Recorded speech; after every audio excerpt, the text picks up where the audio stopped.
Claude Requena, président du district du Gers, est invité de Footpi aujourd'hui.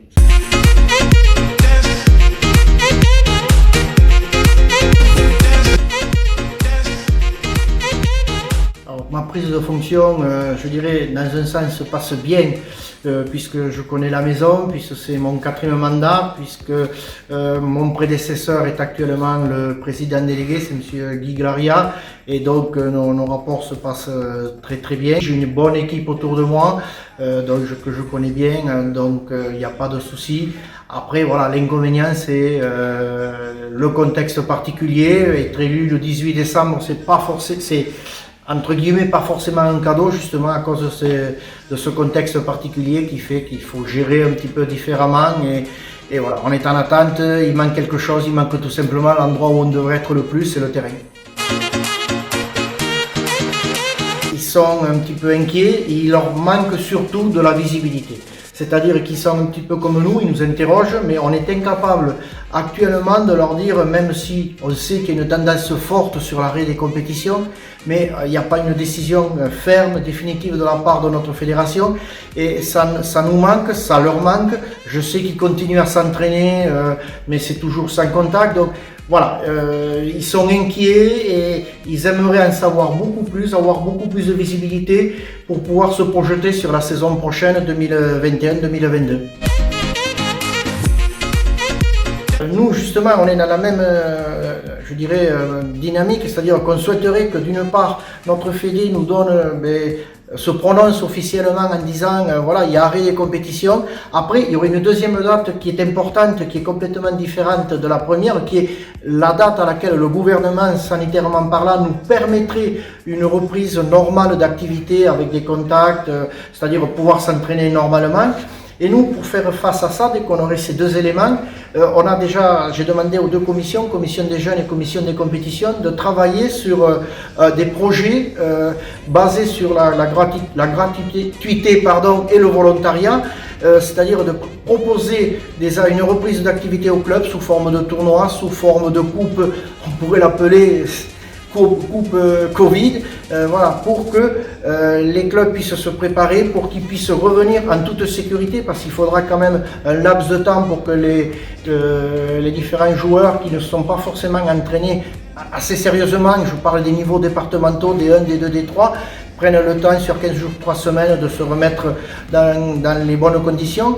Et puis surtout, je crois que les clubs ont vraiment besoin de se retrouver sur le terrain, de retrouver leurs joueurs qui peut-être là se posent des questions quant à renouveler la saison prochaine, parce que je pense que c'est là l'enjeu, il faut se projeter sur la saison prochaine. Donc ces joueurs qui puissent un petit peu revenir sur le terrain, retrouver de la convivialité, et surtout, il ne faut pas oublier les dirigeants, c'est encore eux, ils sont encore plus pénalisés puisqu'ils n'ont pas le plaisir de jouer, de s'entraîner, donc ils sont dans certains clubs en inactivité complète. Ils peuvent peut-être se projeter sur d'autres activités qui pourraient devenir compliquées parce que il manquerait tout simplement à leur club. Et il y a aussi, je ne voudrais pas les oublier, c'est les arbitres. Parce que les arbitres, c'est pareil, les joueurs, on dit, sont arrêtés, les entraîneurs sont arrêtés, mais les arbitres sont arrêtés aussi. Et je pense qu'il faut les associer puisqu'ils font partie du football. Pour moi, les arbitres sont une composante du football, donc il faut aussi les intégrer dans cette reprise. Des projets qui consistent à accompagner les clubs sur leurs tournois. Bon, quelques clubs déjà, on a reçu des demandes de tournois. Alors nous, évidemment, on autorisera tous les tournois sous réserve des conditions sanitaires. Ce n'est pas nous qui interdirons un tournoi ou qui mettrons une opposition quelconque. Ça sera évidemment les conditions sanitaires, s'ils peuvent faire des tournois à 4 équipes, à 6 équipes, à 8 équipes. Mais dans tous les cas, on souhaite aussi que ces tournois, surtout ce sont des tournois de jeunes, puissent avoir lieu, parce que je pense que c'est un élément où, par rapport à une baisse de licence qu'on a eue chez nous, actuellement on est à moins 12%.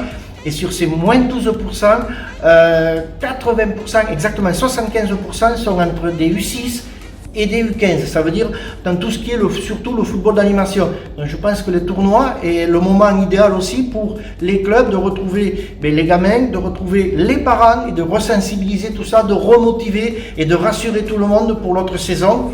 Et enfin, un dernier accompagnement j'ai parlé au dernier comité directeur, pas plus tard que hier soir, mais celui-là il est encore trop tôt. On va essayer de les accompagner, ces clubs, financièrement bien sûr. Alors c'est trop tôt pour dire jusqu'à quel montant, quelle concurrence, comment, parce que tout simplement on n'a pas les retours de notre Fédé. Qu'est-ce que la Fédé? Est-ce qu'ils vont mettre le Fonds national de solidarité en place comme l'an dernier?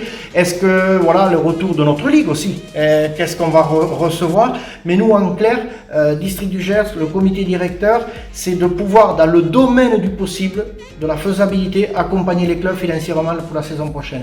Je dis bien dans le domaine et de ce que le district, modestement, on est un tout petit district, 5000 licenciés, donc on ne peut pas faire des choses extraordinaires, mais en tout cas le peu qu'on pourra, on le fera.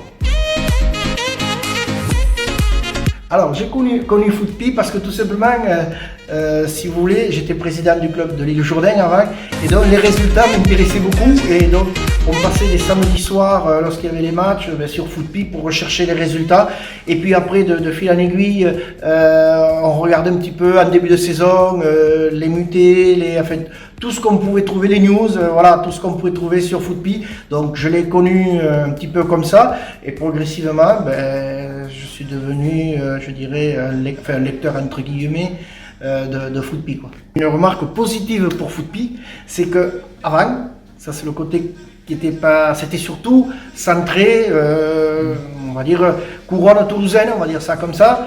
Et alors que là, la preuve c'est que vous êtes là aujourd'hui. J'ai l'impression, et j'en ai discuté avec Monsieur Munoz, avec Julien, il y a une démarche de votre part d'intégrer les territoires, je dirais plus ruraux. Je trouve que ça c'est vraiment, et je vous en félicite, c'est une très très bonne chose, parce que je dirais que les dirigeants de ces clubs-là, ces petits districts, tout ça, peuvent être aussi un support pour vous et un moyen de communication relativement important.